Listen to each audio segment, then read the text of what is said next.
And thank you so much for showing up, because this was something that you wanted to do. The Republicans wanted to make sure that you were hid in a room with no cameras, because I was there. They didn't really want you out public because they were afraid of what you would say, which is that you could have proven your case because you are a career prosecutor who knows how to prosecute criminals. So just to be clear, today it seems like the Republicans have not really fought very much about whether or not Trump was guilty or not. In fact, their fight seems to be over whether or not you were authorized to prove their guilt. Do you recall a number of Republican members asking about whether or not your appointment was okay, even though we know that you've testified about the more than 100-year precedent that allowed for your appointment? I was asked questions about that today, and our position, as we filed in our appeal, is that there was strong support for my appointment, including Supreme Court precedent directly on point. Thank you so much.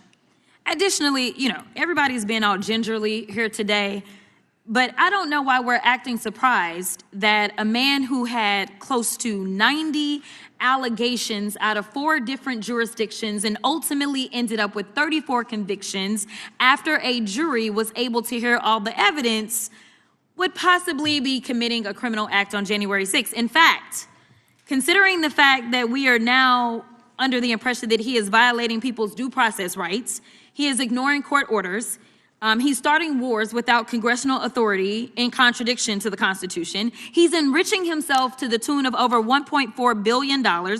He's shaking down electeds to draw maps that will help him stay in power, because the Republicans don't understand that they swore an oath to the Constitution and that we are supposed to do checks and balances. He's also shaking down TV stations to get money. So why are we trying to pretend as if it is out of the realm for this particular man to commit the crime that he committed on January 6th? And frankly, the only reason he ran for president was to make sure that he would not be prosecuted, because I fully believe that you would have put him under the jail based on our long form conversation that we had.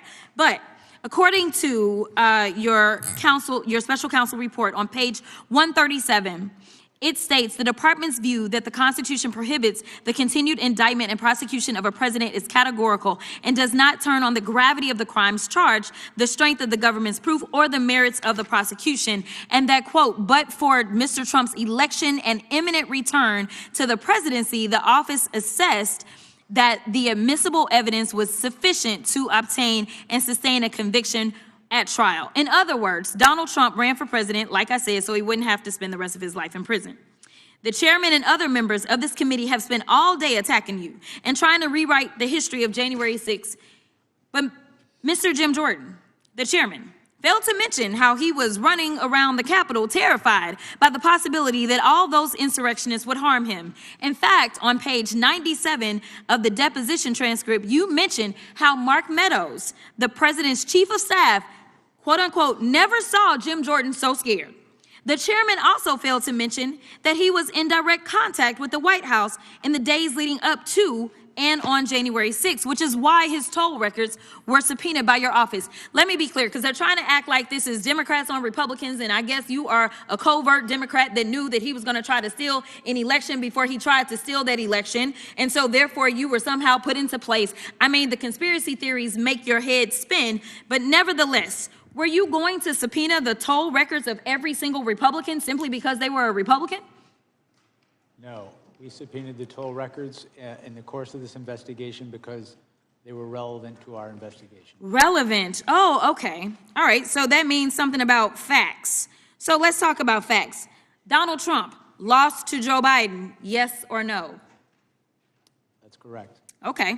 In fact, 60 federal and state courts have found that there was no evidence of election fraud. Trump's own attorney general and vice president knew that he lost the election, but he still tried to steal the election by pressuring state officials, designing fake elector plans, nearly having Mike Pence hanged, and ultimately demanding that his supporters, quote, fight like hell, correct? Correct. We all saw it happen once they reached We all saw what happened once they reached the U.S. Capitol. As your report outlines, President Trump knew that he would incite violence at the Capitol that day. In fact, some of Trump's senior advisors were pushing for violence. For example, page 81 of the report details how co-conspirators number 2, John Eastman, tried to convince Mike Pence to break the law, stating that, quote, violence was necessary. So it isn't just Trump who is responsible for the death of multiple law enforcement officers and the injuries of thousands of people. A lot of Republican members of Congress are also responsible. 147 Republicans voted to overturn the 2020 election results, including multiple members currently serving on this committee, and I will yield.